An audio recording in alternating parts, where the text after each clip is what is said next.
I'm out of breath, and I'm not gonna lie. I I think I've told you guys this before, but I weigh like 290 pounds, and it is really hard to like climb stairs and not be out of breath. Kind of getting used to it, but I also need to get my weight down. So anyway, so happy Sunday. I love you all. Um, I'm still house sitting, and it's pretty cool. I'm actually getting used to it. So it's gonna be kind of hard to go home, although I miss home too, and I miss my mom. So yeah. God loves you all very, very much. And I wanted to pick up actually where I left off yesterday with the car incident with that guy. And um yeah, so um I think I was at the part where I was walking the highway and this truck pulls up and he says, "I'm going back to Pittsburgh. Do you need a ride?" I was really out of it and just didn't know what to do. So I got in and he began telling me that he had to stay at a hotel because he just couldn't drive the whole way. And I'm like, sorry. I'm like, oh, yeah, that's fine, whatever. And then he goes, no, I only have room for one bed. And I'm like half asleep. And I'm thinking to myself, oh my gosh, you know what I mean? And so he pulls into this parking lot, this gravel parking lot, and trying to entice me to change. Okay. And I'm like, I'm getting the heck out of here. So I open his door and we're stopped because, like, when I open the door, but as I open the door, he starts to begin to speed up. This is so hard to talk about, but to speed up so that, I'll stay in or shut the door or whatever. Well, I jump out of the car and I've never jumped out of a moving car, but I jumped out of the car and I fall to my knees. And at this point, I'm just desperate. Like, I'm just like so scared or mad or, all of the above. One thing that has really, like, today I thought about writing a book called Faith and writing about every single thing that has happened in my life. And it's not a bad idea, but like, it would be so like traumatic for me to write this book because I've been through a lot. A lot is actually like the narrative or whatever, the lower thing to say. Like, I've been through so much. So I'm not cutting down people that have been through more than me or less than me or whatever. But I'm just saying as it is. But anyway, so I land on my knees and I am like exhausted. Like, I am just exhausted. It's the middle of the night, for God's sake. And I started praying to the saint. In my opinion, he's like the most powerful saint. His name is Saint Alessandro, and an interesting saint, interesting background. He actually, so back in, I think it was like 1902, I might be getting these wrong, but it was around 1902, there was a virgin, her name was Maria. And I'm pretty sure this happened in Italy. So she was a virgin. She was very good, very helpful to her mother. She had a very poor family. And anyway, so this kid named Alessandro was like, I think he was 19 and she was 14, and he wanted to like seduce her and rape her and everything. And she would not consent. And he actually stabbed this girl. I want to say it was like 14 times or something. Anyway, so, and he came from like nothing to justify what he did, but he came from a really bad background. Like, his mother died in a insane asylum or whatever those things are called, like a psych ward, what it would be nowadays. And the dad was just a drunk and everything. So he had no moral support or values or anything like that. Anyway, so he, goes to jail, and she actually died from it. He goes to jail. He is like completely unrepentant. He just like does not want anything to do with the fact that he committed this huge crime. And then while he's in jail, she appears to him in a vision or a dream, and she says she gives him 14 lilies, which were a sign of the 14 wounds that she received. And she said she wanted to see him in heaven with her. And up to that moment, he was just really unrepentant. Like I said, like, he just was not sorry. He thought he was in the right, like just terrible, terrible things. And after that point, he had the seed of repentance in him. And because he was 19, he was put in like like he didn't have a lifelong sentence. And I think he was in a different jail than what you would normally be in as an adult. But he really tried to reform his life. Really. This is not like people that get out of jail and go back to jail. No. Really tried to reform his life. He was the model prisoner. He just did everything right and prayed and did all this stuff. And then he was out of jail early. He served, I'm going to say, about 24 years out of jail early, or whatever you want to call it. And then he became a lay brother. He became a monk, and he lived there until he was 87. And it's interesting because he wrote this letter before he died, and he was basically saying, do not stray from the right path. Whatever you know that's right, follow it. And I think a lot of people and young people and teenagers need to listen to that advice. Like, there might be things in life that aren't so-called bad, like saying fuck you, or like doing the middle finger, you know, in my opinion, like anything like that is just not worth it, you know? And plus it creates this other thing in your mind that you want to do it again. It's kind of like OCD, honestly. But just he was saying how, like, if he had more moral support and things, he wouldn't have gone that way. And he didn't justify it, but he was just saying he really wanted to see Maria in heaven, and like she wanted to see him. And so eventually he died.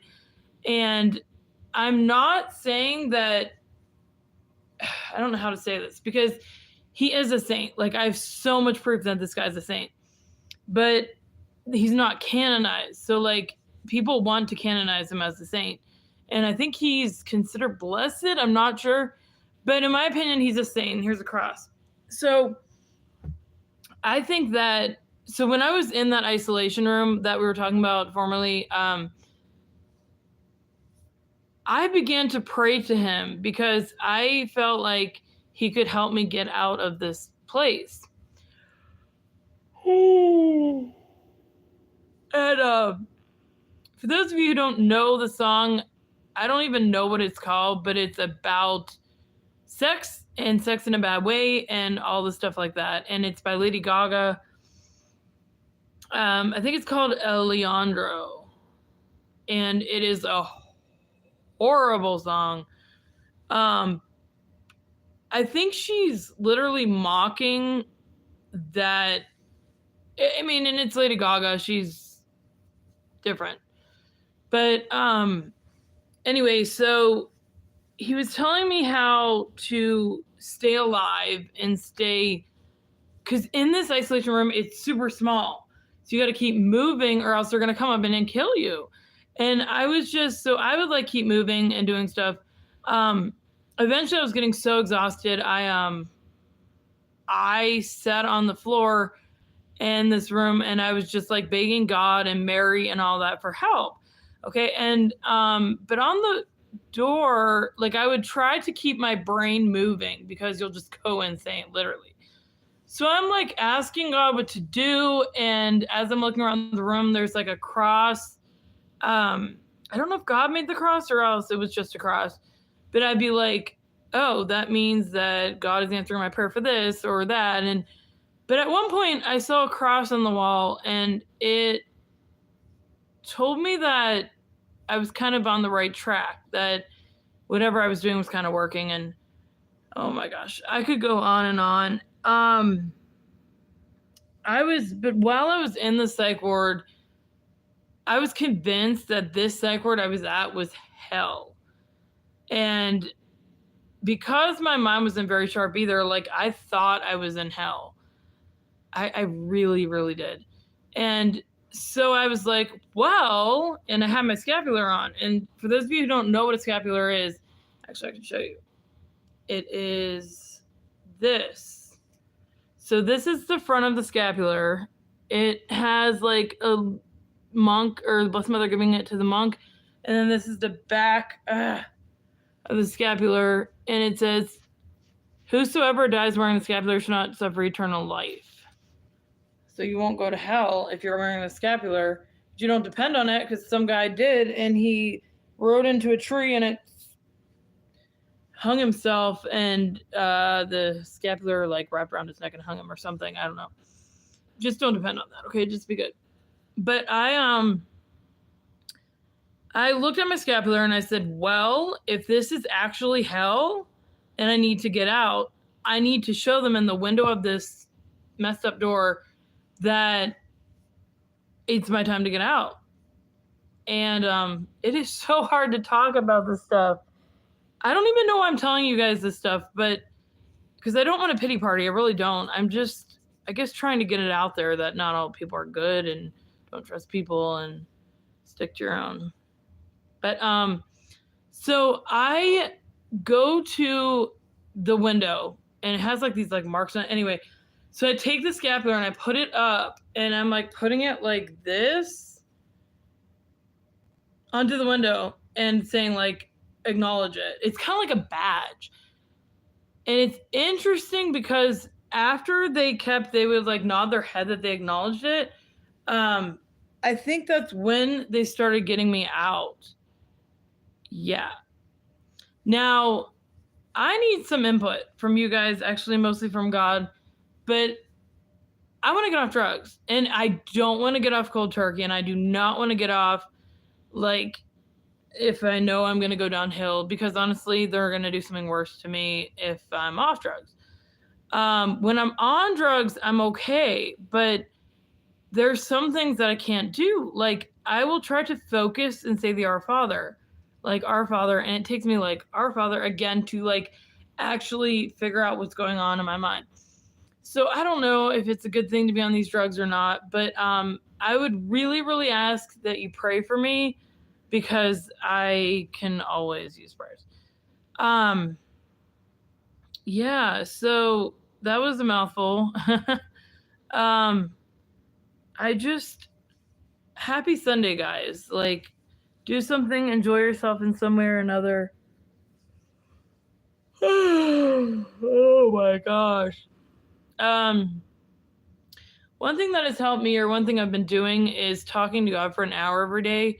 It is so good. You just feel like this calm, this surrender.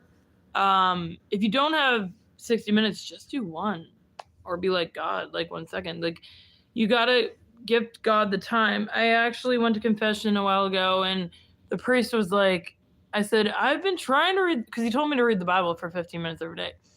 And I was like, I've been trying to read the Bible, but I'm so busy, and I'm like trying to work and and he was like, I understand that, but if your best friend came in town, you would make time to meet them, wouldn't you? And I'm like, yeah. Because I know, like, if my best friend came in town, I'd be like, oh my gosh, you know what I mean? So just remember that, though, not in a condemning way, but make time for God. Like, just do it. Be a Nike, just do it. Another thing is, I cannot stand the trolls and the scammers and the illegal immigrants, or whatever you want to call them, that just like go on Facebook and YouTube and, you know, all those, and just spam them. It is so weird. The thing that's kind of interesting about it is they look like total idiots sometimes. Like, they'll be like, oh, like, I pray for you in this fashion, or, you know, like just things that like don't even make sense. And they're really making a like devil out of themselves. Like, it's just so weird, because you can spot them right away. So it's like they're making a fool out of themselves. But yeah, it's super weird. But yeah, so, but if I was gonna write a book, all I'd do is just tell my stories. But like, I've had so many other ones that you guys don't know about. And yeah, I don't know if I want to bring up any of the ones that have happened. Like, I don't know what you would call this, but yeah, like, there's just so much stuff that has happened to me.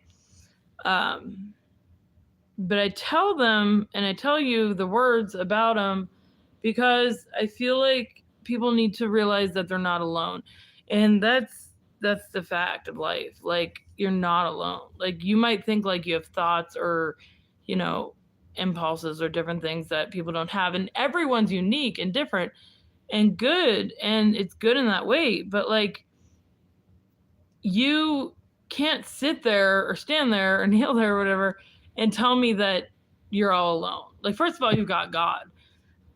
Second of all, yeah, you're not alone. One thing I wanted to kind of talk about too is the fact that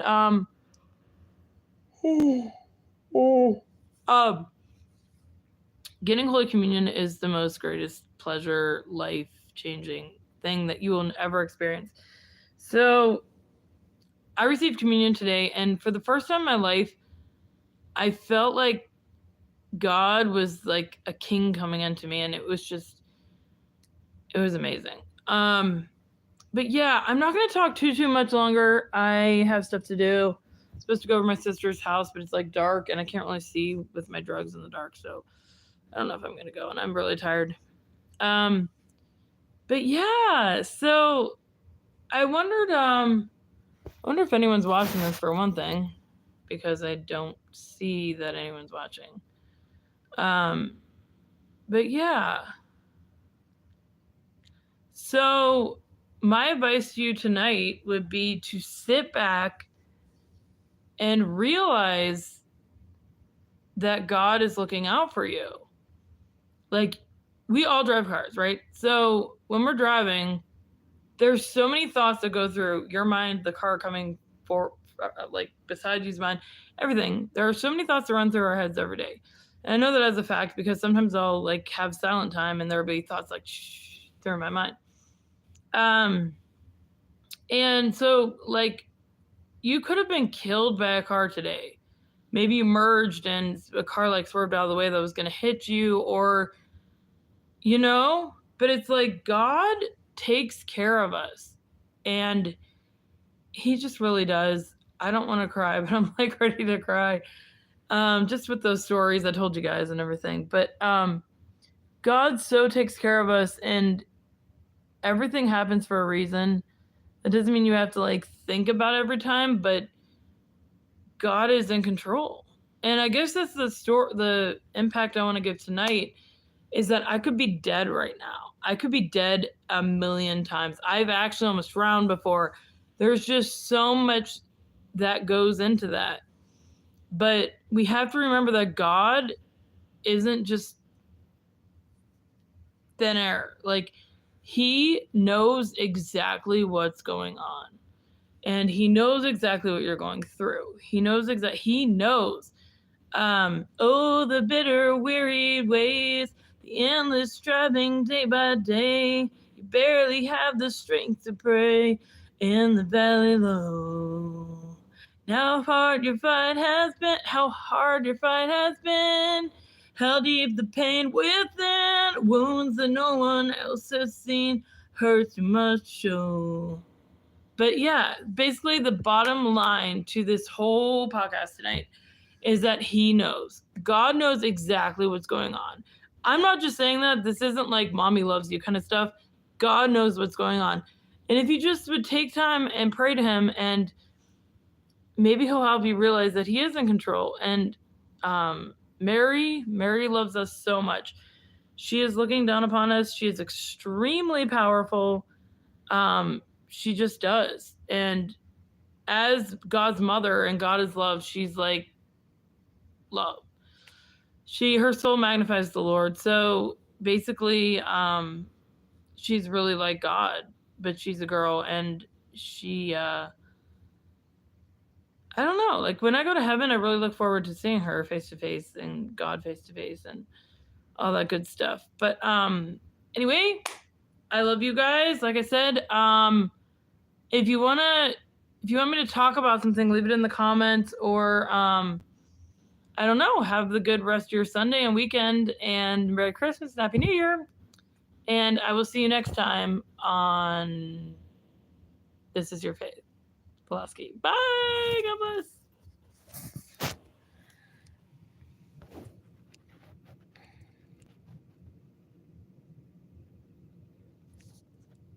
I'm not really sure what happened.